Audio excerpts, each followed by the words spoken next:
Bonsoir à tous, soyez à la présentation de ce soir. On a Jean-Luc qui est déjà là. On va voir ce soir ensemble Forever et la qualité de notre sommeil. C'est parti, Jean-Louis, tu as la parole, tu peux y aller. C'est parti. Bonsoir et merci de rejoindre cette formation dans laquelle nous allons couvrir 12 points.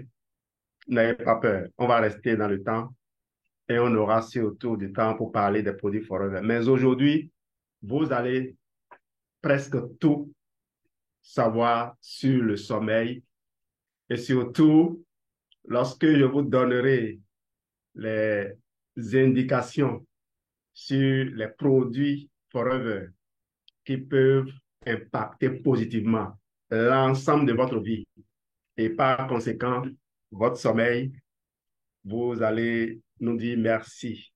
Vous allez vous réjouir d'avoir rejoint Forever déjà. Sinon, vous allez vous empresser de rejoindre Forever. On va démarrer tout de suite. J'ai prévu un peu de physiologie du sommeil. Je crois quand même que c'est important de le partager avant de revenir à l'introduction.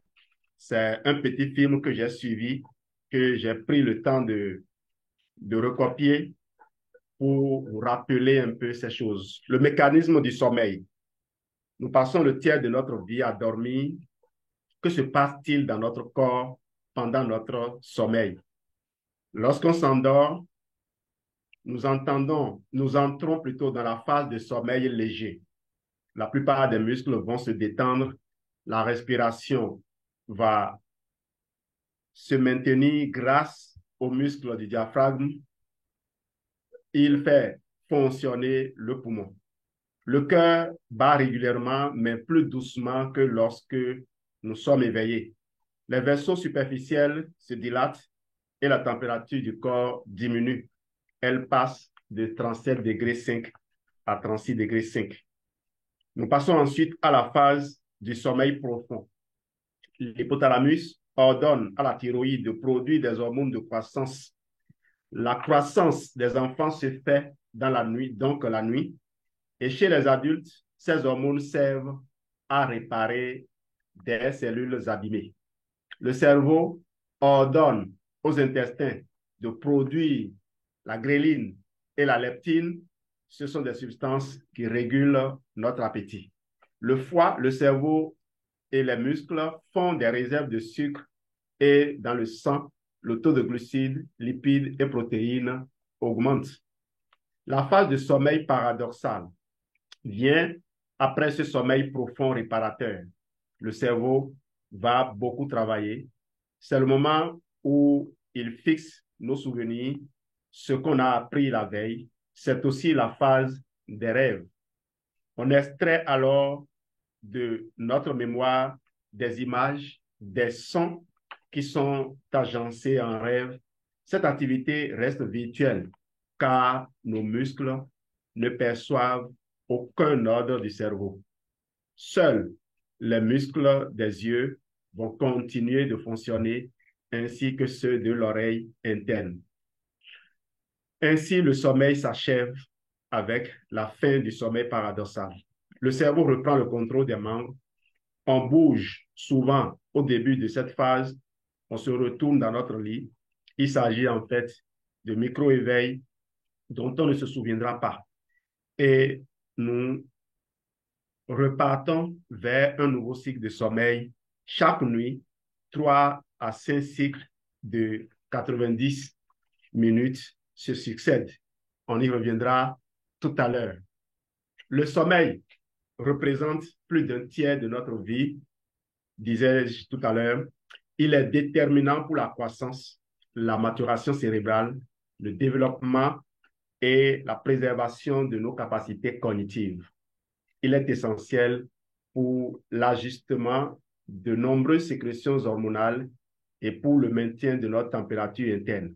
On sait aujourd'hui que la réduction du temps de sommeil ou l'altération de sa qualité favorise probablement la prise de poids et l'obésité. Enfin, la mise au repos de notre système cardiovasculaire au cours du sommeil est l'un des enjeux de prévention des années à venir. Quelques faits.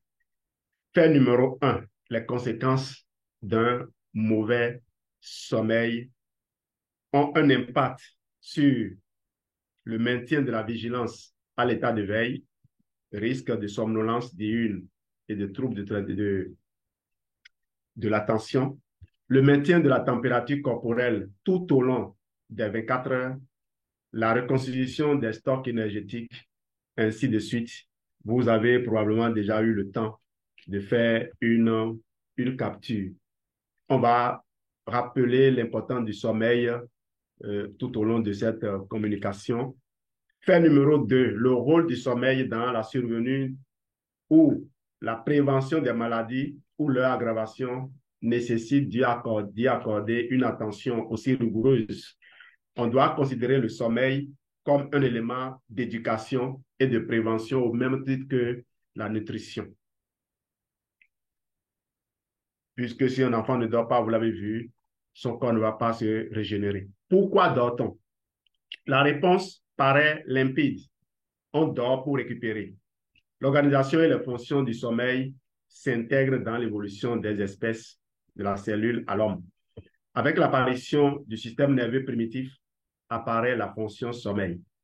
Lorsque l'organisme est en phase de repos, les connexions neuronales se réorganisent, ce qui lui permet de s'adapter à son environnement.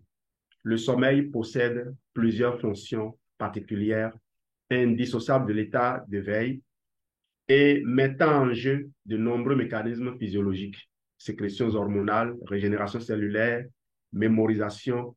Dormir permet ainsi une récupération physique, psychologique et intellectuelle.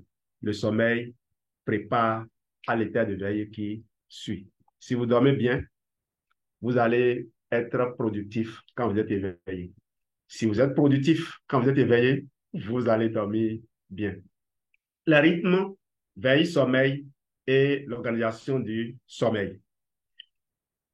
Notre vie quotidienne est rythmée par les états de veille et de sommeil, deux états physiologiques fondamentaux. Le sommeil n'est pas continu, il est constitué de différents stades qui s'organisent de façon identique au cours de la nuit. En fonction de l'âge, il existe des modifications notables et de la durée du sommeil et bien sûr aussi de la répartition des divers stades du sommeil. Les stades du sommeil, que ce soit chez l'enfant, l'adolescent, l'adulte ou la personne âgée, on rencontre les mêmes stades de sommeil. Ces stades sont répartis entre rencontre les mêmes stades de sommeil. Donc, on rencontre les mêmes stades de sommeil. Ces stades sont répartis entre sommeil lent, sommeil léger, calme chez le nouveau-né et sommeil paradoxal. Il y a le sommeil lent léger, le sommeil lent profond, comme on le verra tout à l'heure. Le sommeil lent comporte les stades N1 et N2 qui correspondent au sommeil léger et le stade N3 qui est le sommeil profond.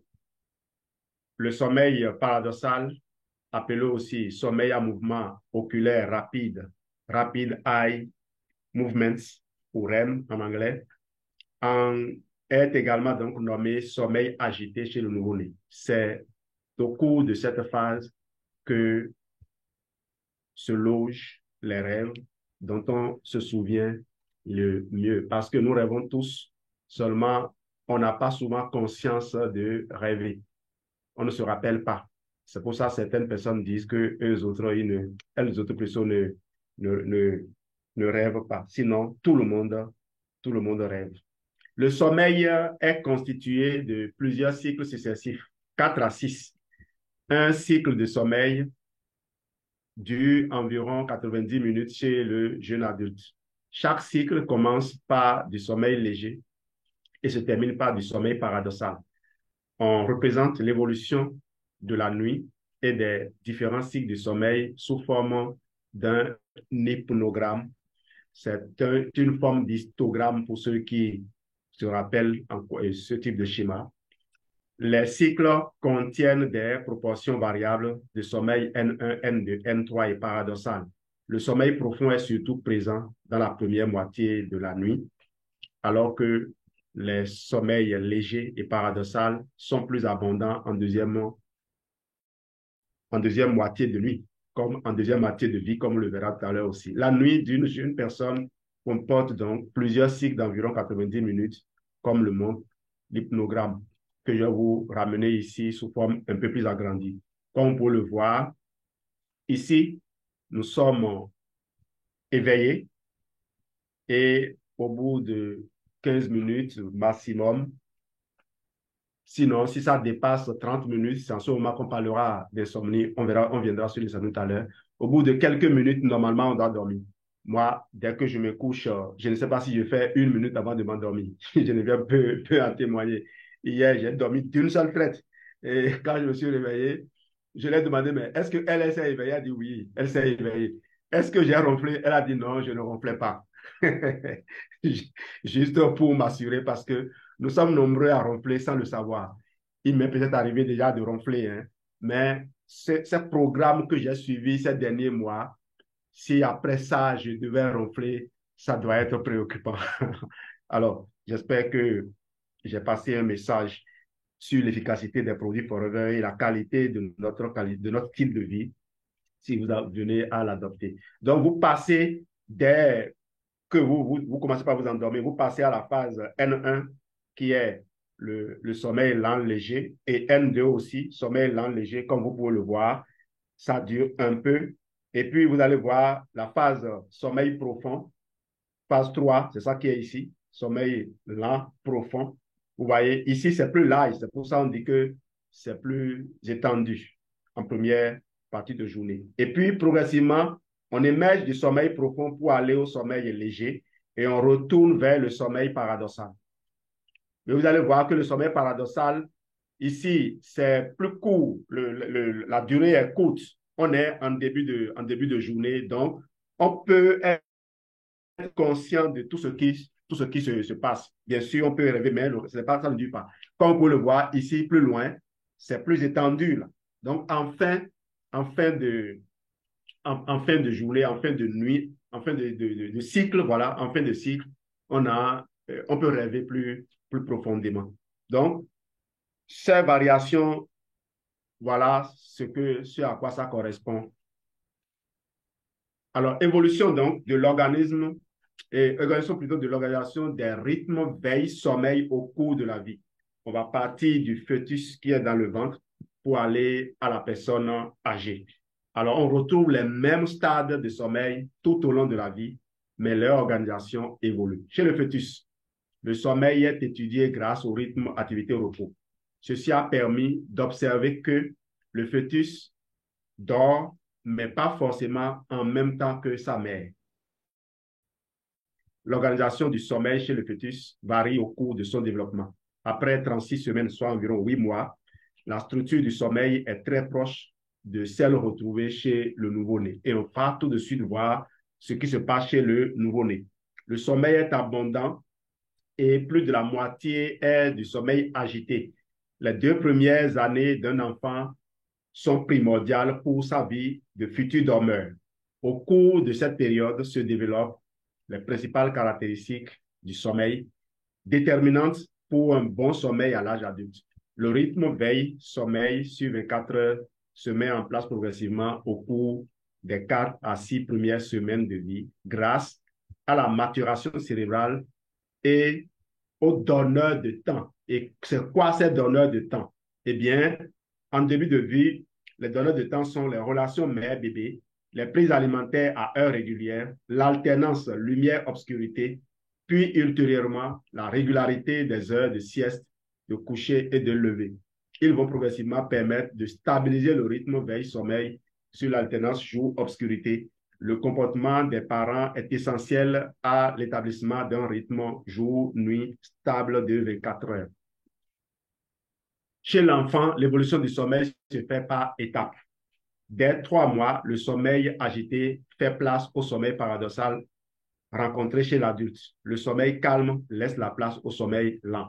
À partir de 6 mois, les endormissements se font en sommeil lent, comme chez l'adulte et le grand enfant. À 9 mois, La structure du sommeil nécessite et ressemble à celle de l'adulte à peu de choses près et le sommeil devient rapidement stable au cours des 4 premières heures. Entre 9 mois et 6 ans, les siestes disparaissent progressivement. Les caractéristiques du sommeil changent. La première partie de la nuit est presque exclusivement composée de sommeil lent, profond, accompagné de réveils incomplets. La seconde partie présente des éveils brefs accompagnant chaque changement de cycle.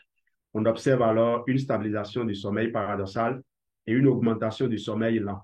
Entre 6 et 12 ans, entre 6 ans et 12 ans, le sommeil est stable et les éveils sont très brefs.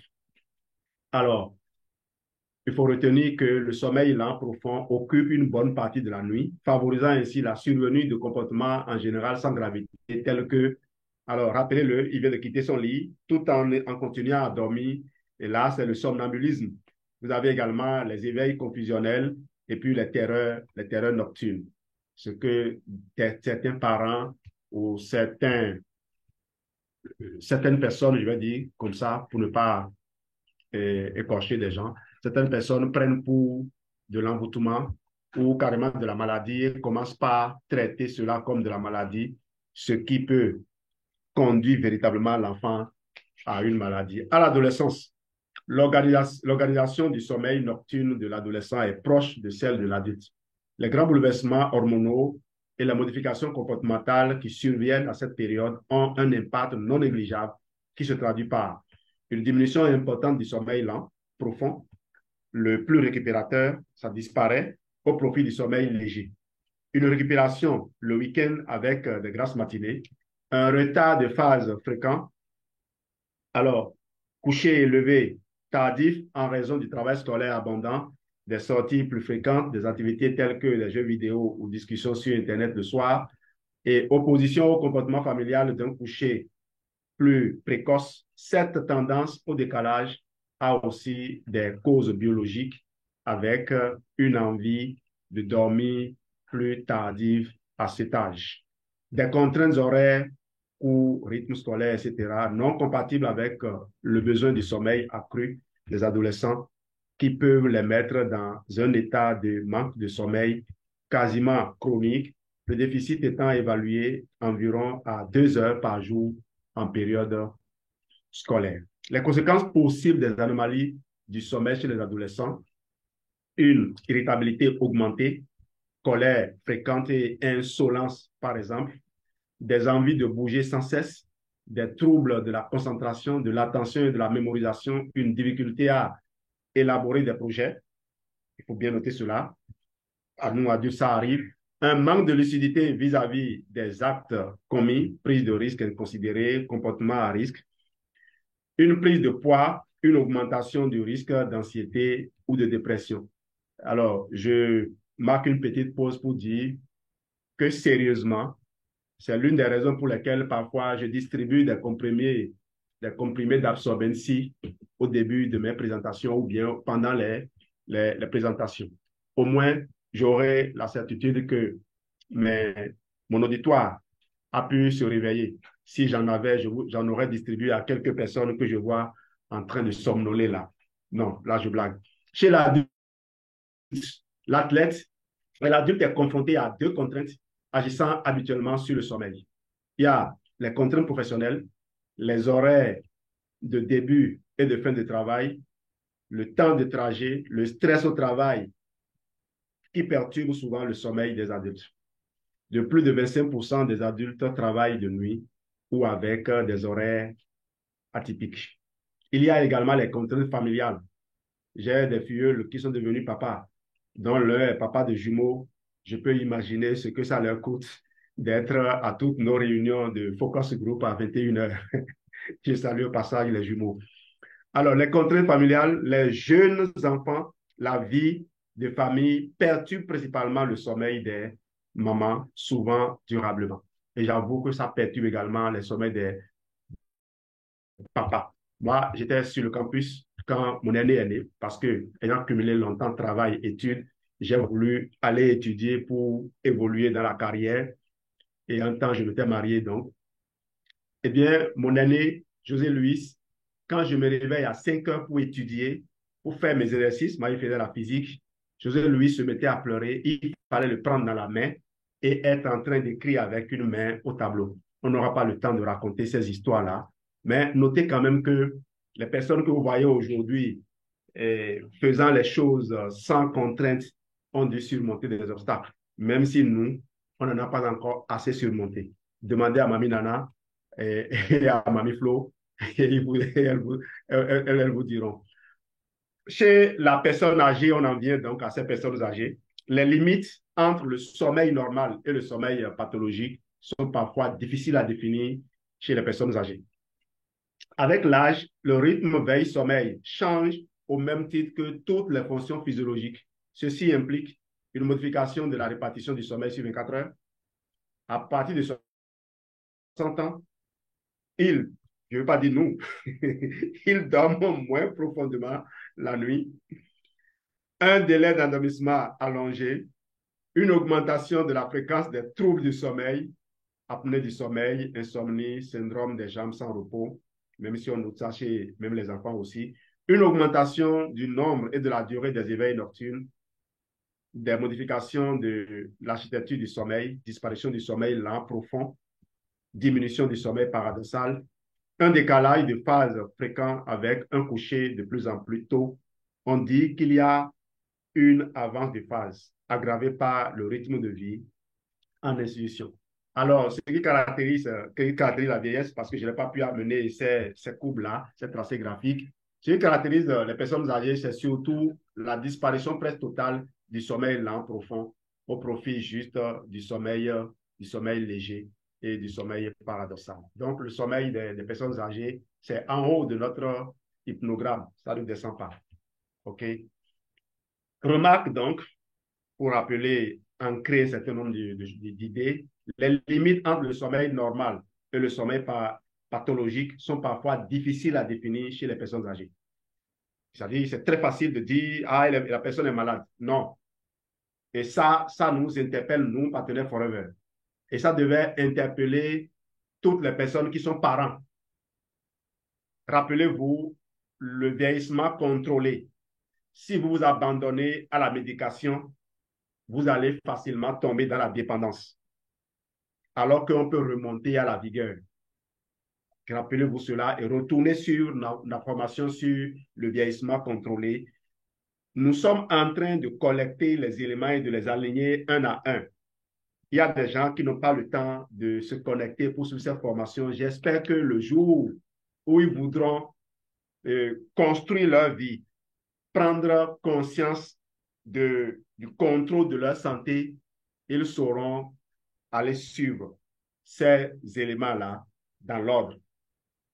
J'espère que je communique. Et je communique suffisamment clairement pour que les personnes qui sont ici disent aux autres qui ratent ces formations de s'y intéresser. C'était juste une parenthèse. Ces phénomènes expliquent pourquoi les personnes âgées se plaignent souvent d'un mauvais sommeil, sommeil fragmenté, instable, difficulté pour retrouver le sommeil. Le sommeil est donc composé de stades identiques au cours de la vie, mais son organisation varie beaucoup et les variations inter- et intra-individuelles sont nombreuses. Autrement dit, nous ne sommes pas tous égaux face au sommeil. Réunir les conditions pour un sommeil de bonne qualité. Conditions favorables pour un sommeil de bonne qualité. Adopter des horaires de sommeil réguliers, se coucher, se lever à des heures régulières facilite en effet le sommeil. Se lever tous les jours à la même heure, week-end compris, a un effet synchronisateur du rythme veille-sommeil. Le réveil doit être dynamique pour bien éveiller son corps. Lumière forte, exercice d'étirement, petit déjeuner complet.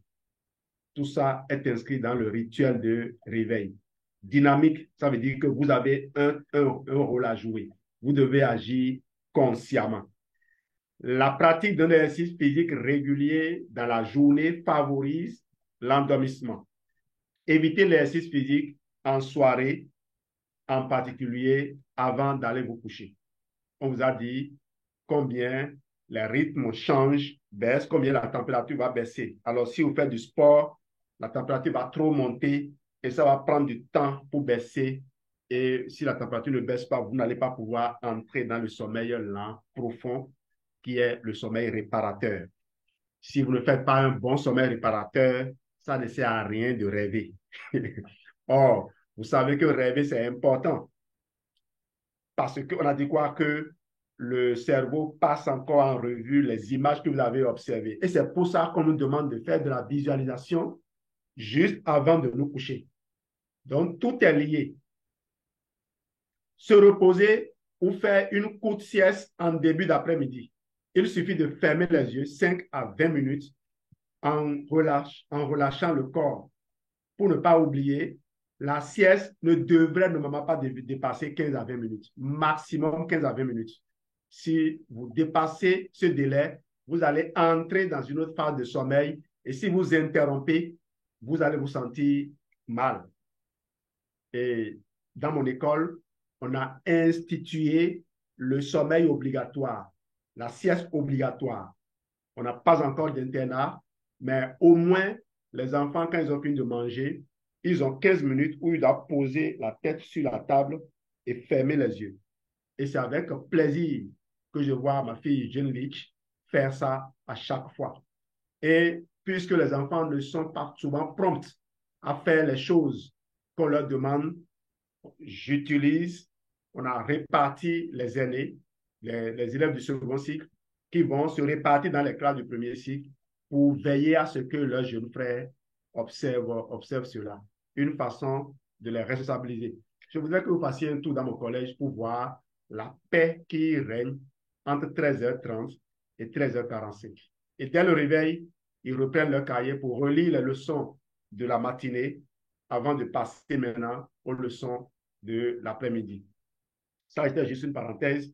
Se reposer donc ou faire une courte sieste en début d'après-midi. Il suffit de fermer les yeux 5 à 20 minutes en relâchant le corps.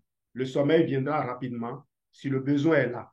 La sieste permet de maintenir la vigilance pour le reste de la journée. Évitez les excitants après 16 heures. Café, thé, nicotine et autres. Vitamine C, qui vont retarder l'endormissement et vont augmenter les réveils nocturnes.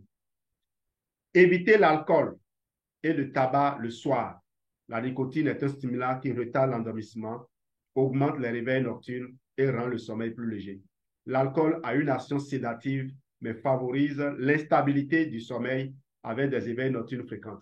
Depuis que Mamie Suzanne Oyemane m'a appelé depuis Dubaï en 2019 pour me demander si, par hasard, je continuais encore à boire de l'alcool, je voulais tout dire ici, Geneviève et moi, nous avons arrêté. Et j'avais déjà un souci avec l'alcool parce que l'alcool me volait de la concentration le lendemain. Lorsque je bois l'alcool la veille, parce que quand on t'invite, tu vas en réception, je me sentais obligé de faire plaisir aux gens. Tu prends un verre de vin, le lendemain, tu dois cuver, le vin, pourtant tu n'étais pas saoulé. Et pourtant, j'ai été un gros buveur, hein, croyez-moi. C'est comme pour dire qu'on n'a pas besoin de faire ça. Et dans le livre des Proverbes, j'ai lu que le fils de l'homme ne doit pas être trop porté sur l'alcool. Ce n'est pas bien. Repérer les signaux du sommeil, bâillement, les yeux qui piquent. En cas de réveil le matin, même très tôt, se lever et commencer la journée. Ne pas chercher à tout prix à se rendormir. Et moi, j'ai mon programme Clean Night, mon programme F15 plutôt, qui me permet, je l'ai partagé avec vous la semaine passée, j'ai ce programme-là qui me permet de faire tout ce qui a été dit. Vous voyez, on a dit, le réveil doit être dynamique. Et l'exercice physique est contenu dans le programme de réveil. Dès que moi je me réveille, je commence avec mes mantras. Et quand je finis, je passe maintenant à l'exercice physique avant d'aller ainsi de suite avant d'aller à la douche, faire le reste des rituels. Ne pas utiliser des médicaments pour dormir sans avoir consulté votre médecin. Et je vais répéter, ne pas utiliser des médicaments pour dormir sans avoir consulté un bâtisseur, un forum business owner. Ne perdez pas, n'oubliez pas ça. Je serai peut-être plus utile pour vous empêcher de devenir dépendant, même si le somnifère est parfois important pour certaines personnes. On ne pourra pas en parler ici, mais si vous voulez creuser le sujet, contactez n'importe quel Forever Business Owner. Ce que nous faisons, c'est quoi? Nous, on n'a pas les connaissances dans la tête. Quand vous nous posez un sujet, nous disposons du temps. On a dégagé du temps et nous pouvons utiliser notre temps pour questionner soit quelqu'un de notre équipe qui s'y connaît, soit Internet, et on vous revient avec les éléments de réponse. C'est tout, hein? C'est tout. On ne fait rien d'extraordinaire. C'est ça le travail des Forever Business Owner. Si quelqu'un vous croit qu'on a besoin d'un diplôme pour le faire, la personne se trompe et vous trompe. Si surtout c'est un FBO. Un FBO qui veut être indispensable a perdu, a perdu le sens du marketing de réseau. Okay? En cas de réveil le matin, même très tôt, se lever, commencer la journée, ne pas chercher à tout prix à se rendormir. Alors, au lit, éviter la télévision, le travail et le repas. Vous savez, le repas, ça va solliciter le système digestif qui doit normalement être mis au repos. Et vous savez que si vous mangez, dès que vous rentrez dans la première phase dans le sommeil, les muscles vont se relâcher et le système digestif va être autorisé à libérer son sucre, ses protéines et ses glucides, ses lipides, ses gras dans le sang, augmentant ainsi les niveaux d'énergie. C'est ça qui crée l'obésité, on a dit. Donc, ne mangez pas juste avant et ne mangez pas au lit. Ne regardez pas les écrans devant en étant couché parce que la lumière bleue, elle est très énergisante, elle est très activante et elle va vous exciter, vous surexciter. Il n'est même pas bon de suivre certains films la nuit parce que là, vous continuez à faire tourner ces images-là dans votre tête. Alors, ce qui doit attirer votre attention et vous faire consulter un médecin ou un bâtisseur, un nous, vous avez la liste là, OK? Vous avez du mal à vous endormir, vous vous réveillez trop tôt. Je crois que nous avons une fiche, nous avons un questionnaire que Joël Bonnefoy, j'adore bien cette dame-là. Elle est, elle est très,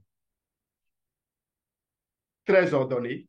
Et ce que j'aime chez cette personne, cette dame, c'est que j'ai parcouru toutes ces formations, comme les formations de Jane Leach, c'est-à-dire leur programme. Je n'ai jamais vu un seul mensonge. Je n'ai jamais vu une seule fabrication de témoignages. C'est ce que j'aime chez les gens. Ils disent la vérité. Si vous utilisez les produits, si vous les connaissez, vous les utilisez, vous n'aurez pas besoin d'ajouter quelque chose.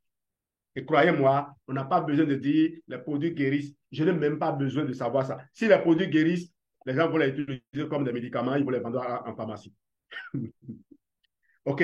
Donc, vous êtes fatigué le matin, vous avez des envies de dormir la journée. Ces questions-là, pour que un médecin dans son cabinet vous écoute vos réponses pour vous proposer des solutions, vous allez payer la consultation. Nous, on vous offre notre temps gratuitement. Et en plus, nous, on est au contact de tellement de personnes libres que vous avez intérêt parfois à nous consulter avant d'aller voir le médecin. La place de notre sommeil dans votre vie, de notre vie quotidienne. Sommeil et état de veille est étroitement lié. Non, sommeil et état de veille sont étroitement liés. Les activités pratiquées à l'état de veille peuvent avoir un retentissement sur notre sommeil et vice-versa. Certaines de ces activités peuvent lui être même préjudiciables, d'autres favorables. Sommeil et travail. Le travail peut influencer à plus d'un titre notre sommeil. L'orientation du travail. Le sommeil est fréquemment conditionné par le travail et en particulier lorsque les entreprises mettent en place des rythmes de travail souvent peu compatibles avec les rythmes biologiques.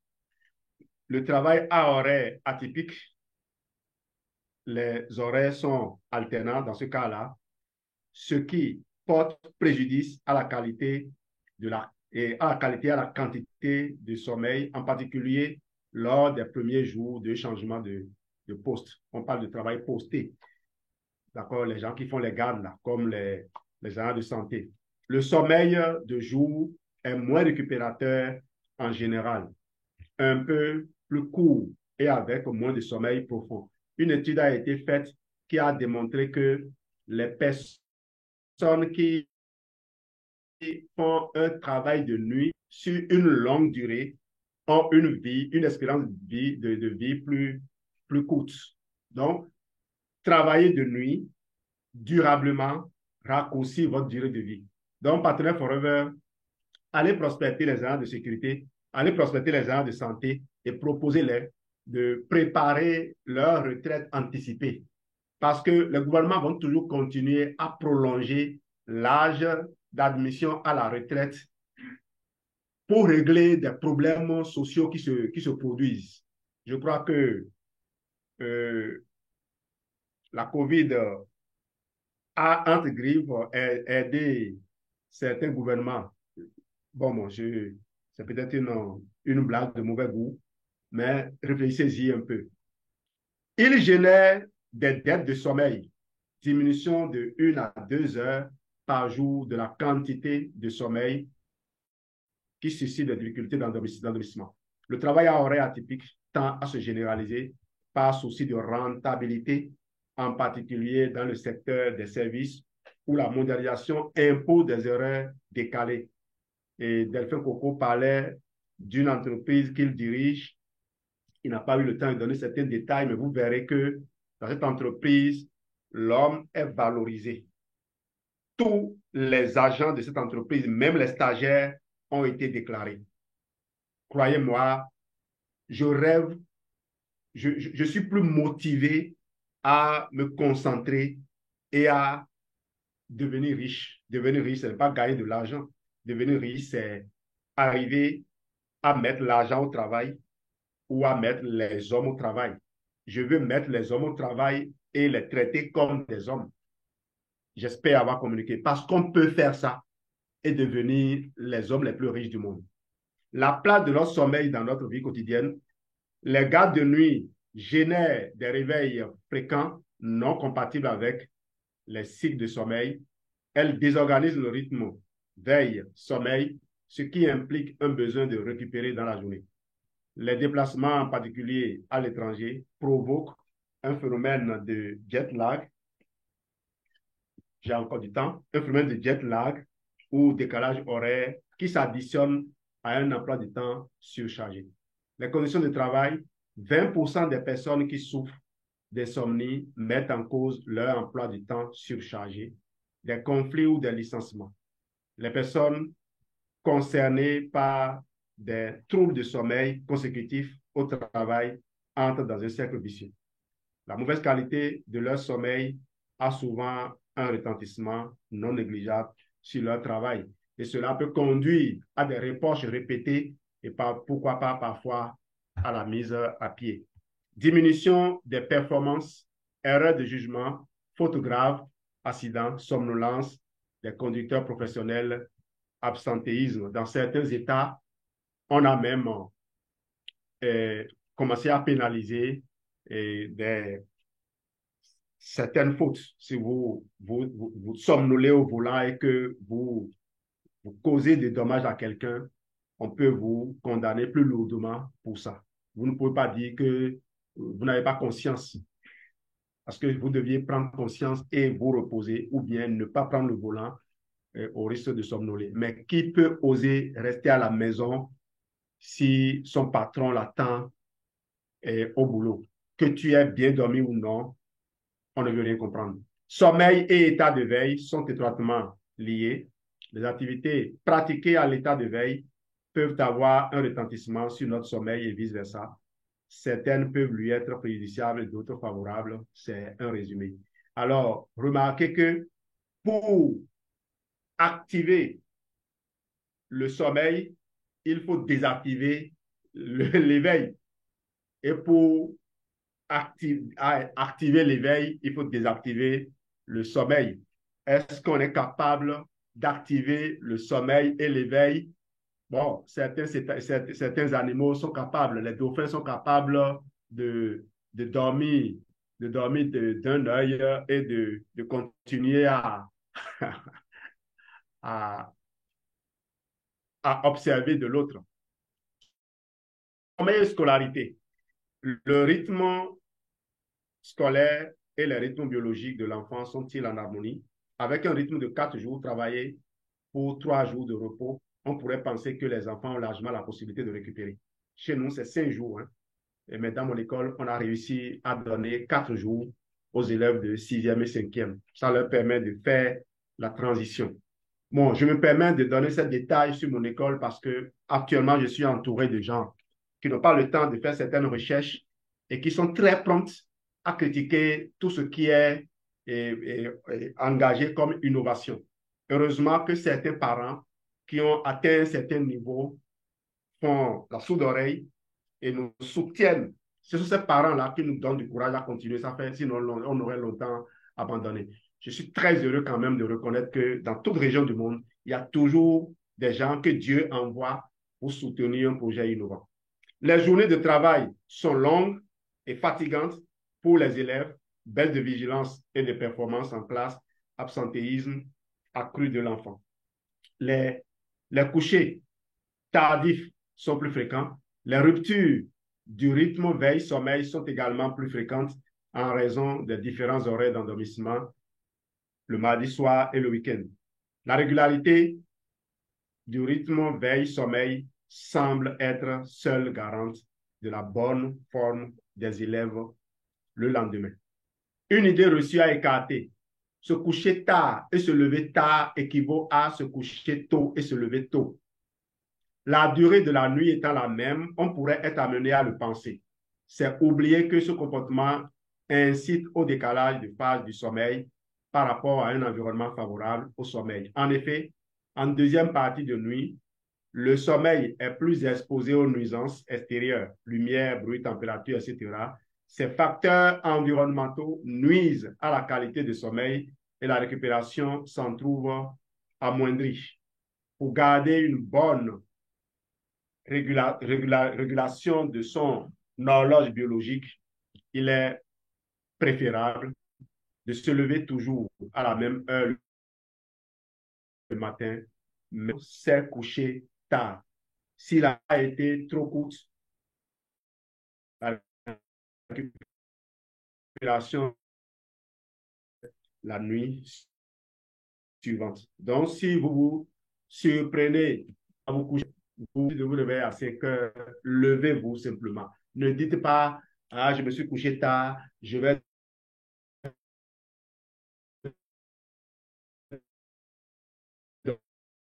dormir encore.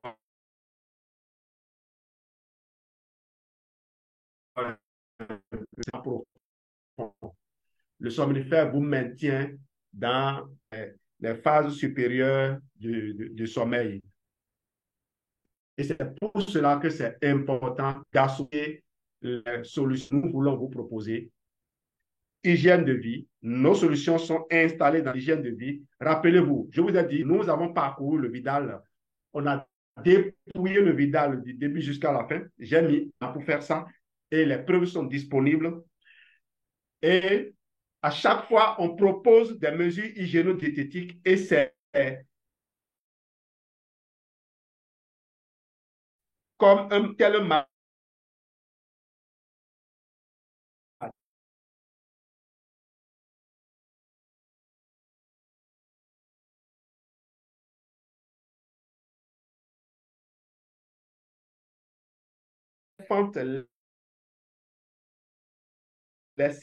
business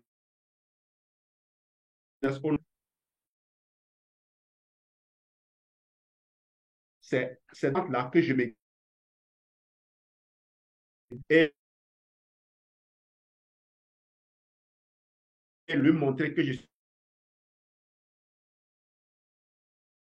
suis capable d'optimiser.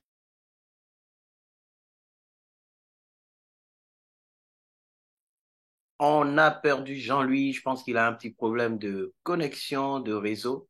qui fait qu'on ne l'entendait plus vraiment sur la fin. On va attendre qu'il revienne rapidement. On l'a perdu. Il va nous revenir. Je pense qu'il y a un petit souci de réseau.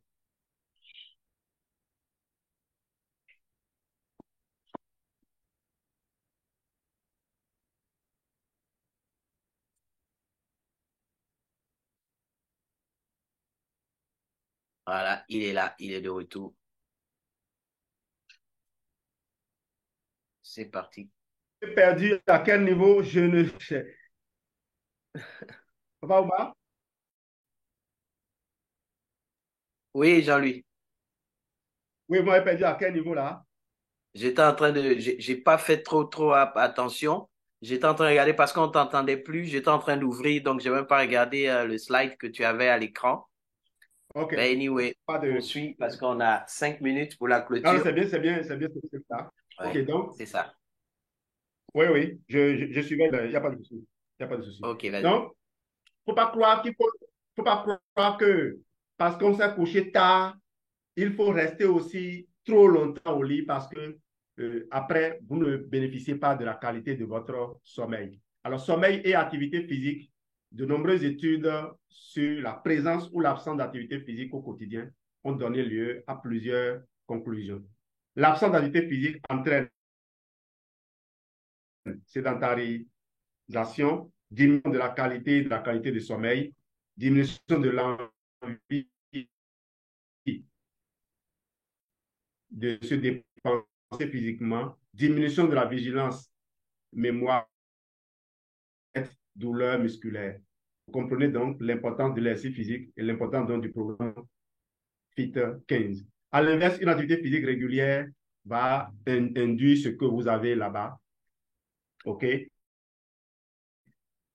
Cependant, pour être réellement efficace, l'activité vélo, natation, marche, à pratiquer une demi-heure minimum, moins 3 à 4 fois par semaine, au mieux tous les jours. Pratiquer en fin d'après-midi avant 19h, surtout en cas d'insomnie. Pratiquer à l'extérieur afin de profiter de l'exposition à la lumière du jour. Sommeil et facteurs environnementaux, eh bien, le bruit, la température vont avoir un impact sur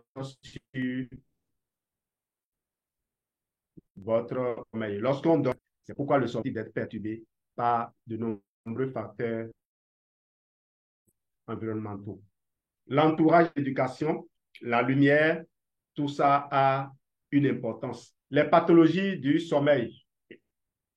Les pathologies du sommeil sont encore insuffisamment connues et peuvent avoir de graves conséquences. Pour diagnostiquer ces maladies, le médecin généraliste est essentiel et l'avis d'un spécialiste du sommeil peut être nécessaire.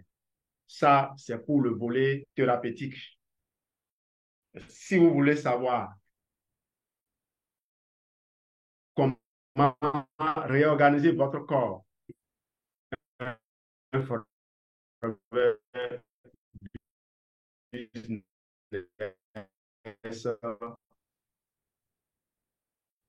de l'insomnie, il ne va pas s'occuper des apnées du sommeil, nous ne sommes pas médecins, il ne va pas s'occuper des hypersomnies, de la narcolepsie, il va simplement se concentrer sur comment, comment les produits forever peuvent impacter votre qualité de vie. Il va se concentrer sur votre système digestif. Il vous proposera de quoi assurer une bonne digestion et vous connaissez notre programme confort digestif.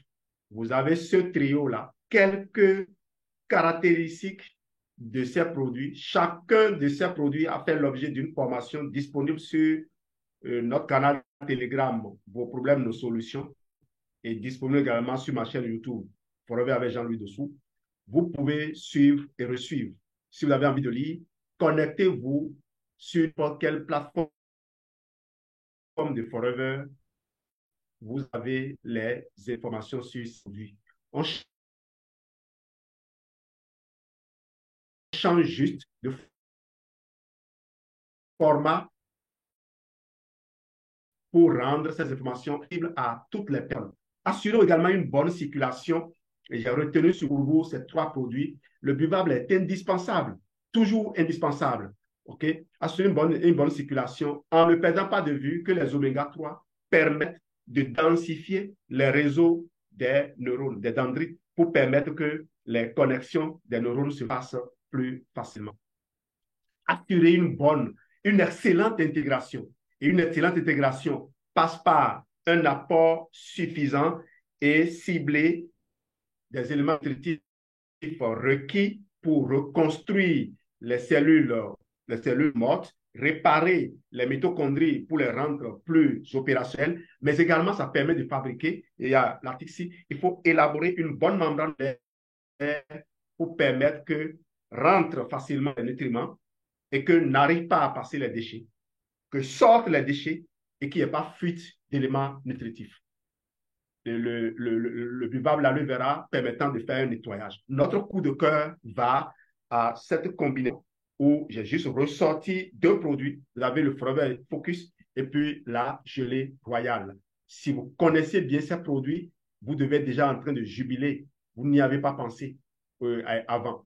La gelée royale permet de reprendre des forces royalement et le focus pour soutenir les fonctions cognitives. Je vous ai ramené ici quelques éléments sur le Forever Focus. Prenez le temps de faire juste une écran et puis bonne lecture. Bonne lecture à vous. Merci. Il me semble que Paoma et moi, nous n'avons pas la même. Moi, j'ai encore 4 minutes normalement. Merci d'avoir été là ce soir. Allô, Jean-Louis. On a 3 minutes qui restent. Il est 20h57 ici. Je suis sûr oui, il nous reste encore 3 minutes. Alors, merci énormément, Jean-Louis, pour cette belle communication sur ce besoin qui est essentiel à tout un chacun. Il faut dormir quand il faut. Il ne faut pas négliger cet aspect. C'est très, très important, le sommeil. Et vous avez les produits qui peuvent vous aider à améliorer votre état de sommeil. Merci encore une fois, Jean-Louis. Merci à tous de vous être connectés. Vous étiez 97 personnes connectées ce soir pour suivre cette formation de produits. N'oubliez pas, connectez-vous aux formations de produits. Venez pour apprendre, venez pour recevoir des informations qui vont vous aider. Vous savez que c'est le deuxième conseil que je donne chaque fois que je fais les présentations. Après la pleine responsabilité de votre entreprise, votre micro-franchise, vous devez consommer les produits. Et c'est la consommation des produits qui vous amène à comprendre, à laisser les produits parler à votre corps et à laisser votre corps répondre à ce que les produits lui apportent. Que Dieu vous bénisse. Bonne soirée à tout le monde. Demain matin, nous avons rendez-vous encore avec Jean-Louis pour la matinale avec le Bénin. Et demain, je vous dis, connectez-vous tôt parce que demain, ça va être du lourd. On va recevoir un invité assez spécial. Soyez connectés. N'oubliez pas, partagez le lien de connexion avec vos équipes. Donnez-leur l'occasion de vivre ces moments, de vivre ces instants avec vous. Ne restez pas seuls. Partagez cela. Voilà. Bonne nuit à tout le monde. Et on se retrouve demain matin à 8h de Paris, 7h Afrique centrale, 6h temps universel, 2h du matin New York, Guadeloupe, Martinique. Et puis voilà, bonne soirée à tout le monde. Et puis, ciao. Merci à toi, Jean-Louis. Excellente nuit. Bye bye.